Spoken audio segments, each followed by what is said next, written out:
ഇത് കഴിച്ചാൽ യുവത്വത്തെ തിരിച്ചു കൊണ്ടുവരും എന്ന് സൗത്ത് ചൈനയിലെ യൂണിവേഴ്സിറ്റി ഓഫ് ടെക്നോളജി തെളിയിച്ചിട്ടുണ്ട്.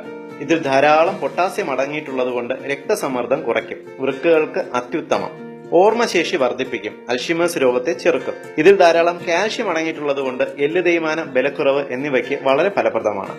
കപ്പ കഴിച്ചാൽ പ്രമേഹ രോഗം കൂടുമെന്ന വിശ്വാസം പൊതുവെ മലയാളികൾക്കുണ്ട്.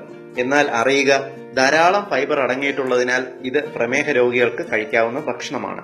2006 ആഫ്രിക്കയിൽ നടത്തിയ പഠനത്തിൽ പതിവായി കപ്പ കഴിക്കുന്നവരിൽ പ്രമേഹ രോഗത്തിന്റെ തോത് കപ്പ കഴിക്കാത്തവരെ അപേക്ഷിച്ച് വളരെ കുറവാണ് എന്ന് കണ്ടെത്തുകയുണ്ടായി. നാം ദിവസവും കഴിക്കുന്ന തവിടില്ലാത്ത വെള്ളയരി ഉപയോഗിച്ചുള്ള ഇഡ്ഡലിയും ദോശയും ചോറുമെല്ലാം ഉപയോഗിക്കുന്നതിനേക്കാൾ വളരെ സുരക്ഷിതമാണ് കപ്പ എന്ന് തിരിച്ചറിയുക. നിങ്ങൾക്ക് മൈഗ്രെയിൻ തലവേദനയുണ്ടോ എങ്കിൽ കപ്പ കഴിക്കുക, തലവേദനയ്ക്ക് ആശ്വാസം ലഭിക്കുന്നതാണ്. ജന്നി അഥവാ ഫിറ്റ്സ് രോഗത്തിന് വളരെ ഫലപ്രദമായ ഭക്ഷണമാണിത്. മുടിപൊഴിച്ചിൽ, പ്രത്യേകിച്ച്